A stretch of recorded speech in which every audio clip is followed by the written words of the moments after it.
There's one question I keep getting every single day, and it might surprise you. Did the market cool off in November, or are we still building momentum heading into the new year? And the truth is, November brought a seasonal slowdown, but the fundamentals are still steady. And after a busy fall, activity eased up, which is totally normal as people shift into holiday mode. But this wasn't a pullback caused by uncertainty, it was really just timing. So let's take a look at the numbers so you know exactly what's happening out there. We saw 451 sales in November, which is down about 27% from October and about 18% year to date.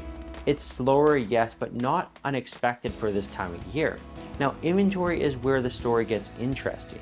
We ended up the month with 3,152 active listings. That's almost 8% lower than last month, but still over 11% higher than this time last year. So buyers still have a selection, but inventory is tightening slightly as we head into winter.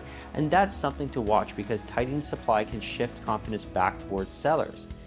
Let's break it down by property type. So condos continue to hold steady. The median price came in at $546,500, which is up just 2% from last year and slightly up year to date. There were 119 condo sales in November, and activity has been consistent, not spiking and not dipping sharply. And townhouse softened a bit. The median price landed at $752,075, down about 5% from last month and slightly lower than last year. We saw 55 sales, so movement is still happening, but buyers are being more selective in this segment.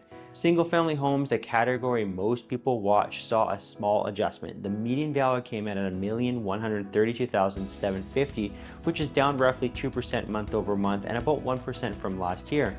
But with 226 sales, detached homes are still very active, especially in desirable neighborhoods and well-prepared listings. So what does this all tell us? Prices aren't sliding, they're holding. Demand hasn't disappeared, it's just seasonal, and inventory is tightening, which could set up an interesting start to 2026, especially with improving lending conditions and growing buyer confidence. So here is the key takeaway.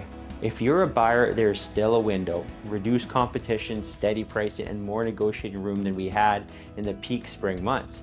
Now, if you are a seller, strategy really matters. Pricing, prep, and presentation make all the difference. But a well-positioned and well-priced homes are still moving quickly, and we're seeing motivated buyers re-enter this market. I'm Thomas Calla with Pinnacle Homes Group, and if you're curious on how these numbers affect your next move, whether you're buying or selling, reach out. I'm happy to walk you through it, and make sure to follow so you don't miss next month's update.